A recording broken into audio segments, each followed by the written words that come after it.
8 मार्च physics का पूरा paper मिल चुका है। नमस्कार प्यारे बच्चों, स्वागत आप सभी का आपके अपने YouTube चैनल में। अगर आप राजस्थान बोर्ड कक्षा 12 के स्टूडेंट हैं और 8 मार्च फिजिक्स पेपर की आप तैयारी कर रहे हैं तो ये वीडियो आप सभी बच्चों के लिए स्पेशल है, तो वीडियो को आपको कंप्लीट देखना है। इस वीडियो के अंदर मैं आपको राजस्थान बोर्ड कक्षा 12 फिजिक्स भौतिक विज्ञान का एक ऐसा पेपर बताने वाला हूँ जो आपके 8 मार्च को आने वाला है। अगर आपने एग्जाम से पहले इस पूरे पेपर को आपने अच्छे से तैयार कर लिया तो फिजिक्स के पेपर में 8 मार्च को आप पूरे 56 नंबर फोड़ सकते हैं, पूरे 56 नंबर आप आराम से ला सकते हैं। तो फिजिक्स का ये पूरा पेपर इस वीडियो के अंदर मैं आपको बताने वाला हूँ, तो वीडियो को आपको कहीं पर भी स्किप नहीं करना है, वीडियो को आपको कंप्लीट देखना है। तो सबसे पहले पेपर में आप देख सकते हैं, पेपर में सबसे पहले आपको नामांकन रोल नंबर इसका बॉक्स दिया गया है। तो इस बॉक्स में सबसे पहले आपको आपके जो रोल नंबर है वो फिल करने हैं। और भौतिक विज्ञान का ये पेपर है, आपके फिजिक्स का ये पेपर है और उच्च माध्यमिक परीक्षा 2025 का ये पेपर है आपके, जो आपके 8 मार्च को होने वाला है। अगर आपने एग्जाम से पहले इस कंप्लीट पेपर को आपने अच्छे से तैयार कर लिया तो 8 मार्च को फिजिक्स के पेपर में, भौतिक विज्ञान के पेपर में पूरे 56 नंबर आप आराम से अचीव कर सकते हैं। और समय है, जो टाइम है वो आपको 3 घंटे 15 मिनट का आपको टाइम दिया गया है। इसी टाइम के अकॉर्डिंग आपको ये पूरा पेपर है वो हल करना है। और पूर्णांक आप देख सकते हैं 56 नंबर का ये पेपर है आपके।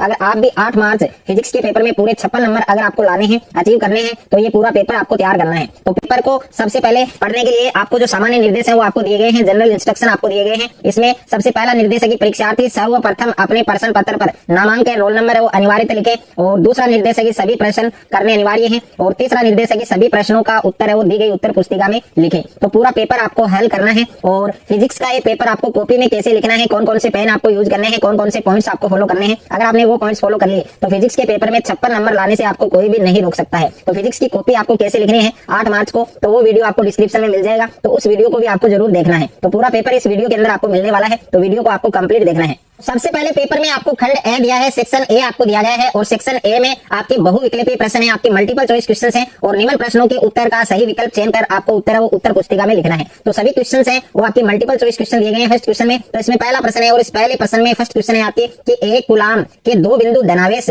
वायु में परस्पर 1 मीटर दूर स्थित है। आवेशों के मध्य कार्यरत प्रतिकर्षण विद्युत बल है उसका मान क्या होगा। तो ए ऑप्शन में दे रखा है आपके 0 और बी ऑप्शन में दे रखा है 1 न्यूटन और सी ऑप्शन में दे रखा है आपके 8.85 गुणा 10 की पावर -12 न्यूटन और द ऑप्शन में दिया गया है 9 गुणा 10 की पावर 9 न्यूटन। तो इसमें कौन सा ऑप्शन आपका करेक्ट होगा, सही होगा, वो आपको लिखना है। और जितने भी मल्टीपल चॉइस प्रश्न है आपके, वस्तुनिष्ठ प्रश्न है और रिक्त स्थान वाले प्रश्न है, इन सभी प्रश्नों का जो आंसर है वो आपको कमेंट बॉक्स में देना है, ताकि मैं इन सभी क्वेश्चंस के आंसर है वो चेक करूं कि किस बच्चे ने सही आंसर दिया है, किस बच्चे ने गलत दिया है। अगर फिर भी आपको कोई क्वेश्चंस का आंसर नहीं आ रहा है तो उसका आंसर भी आपको कमेंट बॉक्स में बताया जाएगा। उसके बाद में सेकंड प्रश्न है आपके कि किसी बिंदु आवेश के कारण समविभव पृष्ठ है उसकी जो आकृति है वो कैसी होती है। तो ए ऑप्शन में दे रखा है गोलाकार और बी ऑप्शन में दे रखा है आपके परवलयाकार और सी ऑप्शन में दे रखा है बेलनाकार और द ऑप्शन में दे रखा है त्रिभुजाकार। तो इसमें भी 4 ऑप्शन आपको दिए गए हैं, कौन सा ऑप्शन आपका करेक्ट होगा, सही होगा, वो आपको बताना है। थर्ड प्रश्न दे रखा है आपके कि प्रतिरोधकता के व्युत्क्रम को क्या कहते हैं। जो प्रतिरोधकता है उसके व्युत्क्रम को क्या कहते हैं। तो ए ऑप्शन में दे रखा है धारा घनत्व और बी ऑप्शन में दे रखा है गतिशीलता और सी ऑप्शन में दे रखा है चालकता और द ऑप्शन में दे रखा है प्रतिरोध। तो इसमें भी 4 विकल्प आपको दिए गए हैं, कौन सा विकल्प आपका सही होगा,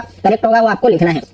4 नंबर प्रश्न दे रखा है आपके कि विद्युत वाहक बल का एसआई मात्रक है। तो विद्युत वाहक जो बल है उसका एसआई मात्रक, उसका यूनिट आपको बताना है। तो ए ऑप्शन में दे रखा है ओम और बी ऑप्शन में दे रखा है एम्पियर और सी ऑप्शन में दे रखा है न्यूटन और द ऑप्शन में दे रखा है वोल्ट। तो इसमें भी 4 ऑप्शन आपको दिए गए हैं, कौन सा ऑप्शन आपका सही होगा, करेक्ट होगा, वो आपको लिखना है। उसके बाद में प्रश्न संख्या 5 है आपकी कि 0.10 मीटर त्रिज्या की वृत्ताकार कुंडली में फेरों की जो संख्या है वो 100 है। यदि इसमें प्रवाहित विद्युत धारा 1 एम्पियर हो तो कुंडली का चुंबकीय आघूर्ण क्या होगा। तो ए ऑप्शन में दे रखा है 6.28 एम्पियर स्क्वायर और बी ऑप्शन में दे रखा है 3.14 एम्पियर स्क्वायर और सी ऑप्शन में दे रखा है 1.57 एम्पियर स्क्वायर और द ऑप्शन में दे रखा है 1.0 एम्पियर स्क्वायर। और उसके बाद में प्रश्न संख्या 6 आपको दिया गया है कि एक संपूर्ण चक्र में प्रत्यावर्ती धारा है उसका मध्य मान क्या होता है। तो ए ऑप्शन में दे रखा है 1 और बी ऑप्शन में दे रखा है 1/√2 और सी ऑप्शन में दे रखा है अनंत और द ऑप्शन में दे रखा है 0। तो इसमें भी 4 ऑप्शन आपको दिए गए हैं, कौन सा ऑप्शन करेक्ट होगा, सही होगा, वो आपको लिखना है। प्रश्न संख्या 7 है आपकी कि एक आवेशित कण अपनी मध्य स्थिति के दोनों ओर 10 की पावर 8 Hz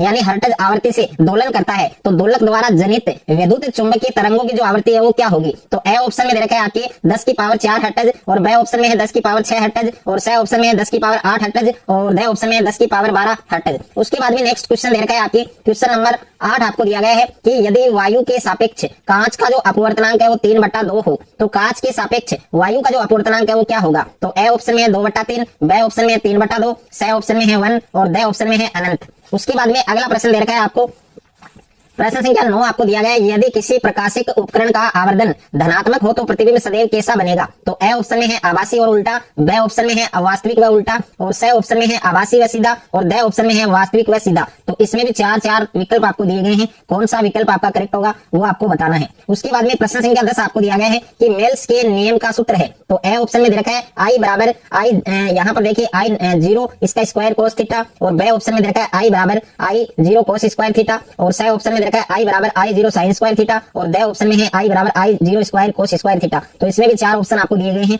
कौन सा ऑप्शन करेक्ट होगा सही होगा वो आपको लिखना है। क्वेश्चन नंबर 11 दे रखा है विभव V द्वारा त्वरित किसी इलेक्ट्रॉन से संबंध ब्रागली तरंगदैर्ध्य का मान है 0.1227 nm। त्वरक के विभव V का मान है वो क्या होगा? तो ए ऑप्शन में है 1 वोल्ट, और बी ऑप्शन में है 10 वोल्ट, और सी ऑप्शन में दे रखा है 100 वोल्ट, और डी ऑप्शन में है 1000 वोल्ट। उसके बाद में अगला प्रश्न दे रखा है आपकी प्रश्न संख्या 12 है यहाँ पर कि फोटोन की जो ऊर्जा है उसका सही सूत्र कौन सा है? तो ए ऑप्शन में है hc/λ, और बी ऑप्शन में है h/λ, और सी ऑप्शन में है hλ/c, और डी ऑप्शन में है hc/λ। उसके बाद में अगला प्रश्न दे रखा है प्रश्न संख्या 12 आपको दिया गया है कि संगत प्राचल के न्यूनतम मान के लिए प्रकीर्णन कोण है उसका मान क्या होगा? तो ए ऑप्शन में है 30 डिग्री, बी ऑप्शन में है 60 डिग्री, और सी ऑप्शन में है 90 डिग्री, और डी ऑप्शन में है 180 डिग्री। तो इसमें भी 4 ऑप्शन आपको दिए गए हैं, कौन सा ऑप्शन करेक्ट होगा सही होगा वो आपको लिखना है। क्वेश्चन नंबर 14 है आपके कि हाइड्रोजन परमाणु की निम्नतम अवस्था में ऊर्जा 13.6 इलेक्ट्रॉन वोल्ट है। इस अवस्था में इलेक्ट्रॉन की गतिज ऊर्जा है वो क्या होगी? तो ए ऑप्शन में है माइनस का 13.6 इलेक्ट्रॉन वोल्ट,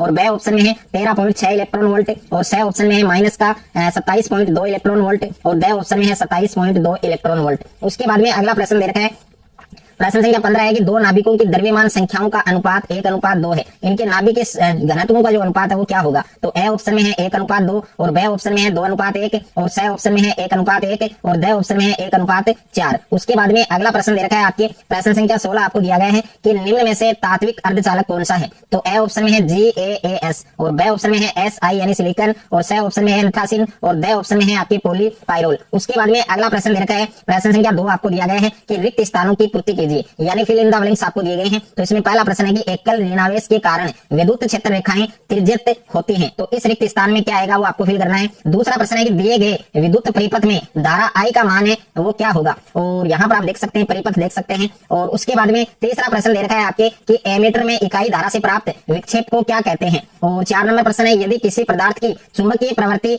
बहुत उच्च एवं धनात्मक हो तो पदार्थ चुंबकीय होता है, तो किस प्रकार का चुंबकीय होता है वो आपको लिखना है। 5वां प्रश्न दे रखा है आपकी प्रत्यावर्ती धारा परिपथ में धारा का वर्ग माध्य मूल मान √2 एम्पियर है, तो इसका शिखर मान क्या होगा? और प्रश्न संख्या 6 दे रखा है जब प्रकाश संगन माध्यम से विरल माध्यम में प्रवेश करता है तो आपतन कोण का वह मान जिसके संगत अपवर्तन कोण 90 डिग्री हो जाता है उस माध्यम युगल के लिए कोण कहलाता है। तो क्रांतिक कोण होना चाहिए इसका आंसर, फिर भी मेरे को कंफर्म याद नहीं है, आप इसका आंसर जरूर दें कमेंट बॉक्स में। उसके बाद में 7वां प्रश्न है कि पथांतर 2.5 लैम्डा के तुल्य कलांतर होता है, तो इस रिक्त स्थान में क्या आएगा वो आपको फिल करना है। 8वां प्रश्न है देहली आवृत्ति पर निरोधी विभव अंतक वोल्टता का मान है वो कितना होता है। और प्रश्न संख्या 9 है कि बोर ने द्वितीय अभिवृत्त में कौन से संवेग का क्वांटीकरण किया है। और 10वां प्रश्न दे रखा है यदि निवेशी संकेत की आवृत्ति 60 हर्ट्ज है तो पूर्ण तरंग विष्टकारी में निर्गत संकेत की जो आवृत्ति है वो कितने हर्ट्ज होगी वो आपको लिखना है। उसके बाद में तीसरा प्रश्न दे रखा है आपकी क्वेश्चन नंबर 3 है कि निम्न प्रश्नों के उत्तर एक पंक्ति में दीजिए, यानी give the answer of the following questions in one line. तो इसमें पहला प्रश्न है कि किसी बिंदु आवेश के लिए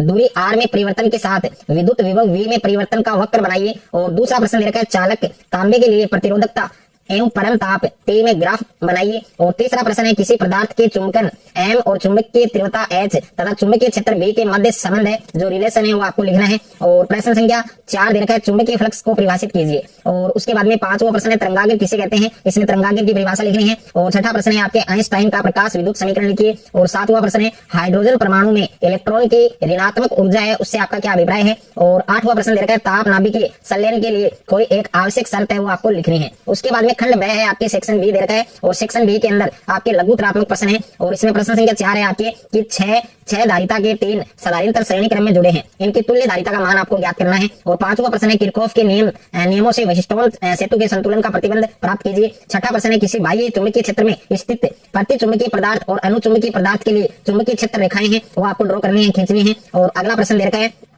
क्वेश्चन नंबर 7 है, किसी परिपथ में 0.2 एस में धारा 2.0 एम्पियर से शून्य तक गिरती है। यदि औसत प्रेरित विद्युत वाहक बल 100 वोल्ट हो तो परिपथ का स्वप्रेरक तत्व ज्ञात कीजिए। 8वां प्रश्न है, लेंज का नियम लिखिए और यह नियम प्रकृति के किस संरक्षण नियम की पालना करता है, वो भी आपको लिखना है। और 9वां प्रश्न लिखा है आपके कि विस्थापन धारा किसे कहते हैं, और एम्पियर मैक्सवेल का समीकरण लिखिए। और 10वां प्रश्न है, 3 सेंटीमीटर आकार की वस्तु 40 सेंटीमीटर वक्रता त्रिज्या के अवतल दर्पण से 30 सेंटीमीटर दूर स्थित है। दर्पण से प्रतिबिंब की जो दूरी है वो आपको ज्ञात करनी है। और 11वां क्वेश्चन है, हाइगेंस के तरंग सिद्धांत से प्रकाश के परावर्तन के जो नियम है वो आपको समझाने हैं। और 12वां प्रश्न लिखा है, निम्न को परिभाषित कीजिए। इसमें फर्स्ट है प्रकाश का व्यतिकरण और दूसरा है प्रकाश का विवर्तन, तो दोनों को आपको परिभाषित करना है। और 13वां प्रश्न लिखा है आपके कि प्लेटिनम तथा सोडियम के कार्यफलन क्रमशः 5.50 इलेक्ट्रॉन वोल्ट और 2.75 इलेक्ट्रॉन वोल्ट है। तो सोडियम तथा प्लेटिनम की जो डेली आवृत्तियां हैं उनका अनुपात है, जो रेशो है वो आपको फाइंड करना है। क्वेश्चन नंबर 14 है आपके बोर मॉडल की 2 सीमाएं लिखिए। और 15वां प्रश्न है, निम्न को परिभाषित कीजिए, जिसमें फर्स्ट है आपके समस्थानिक और दूसरा है संभारिक। तो समस्थानिक और संभारिक को आपको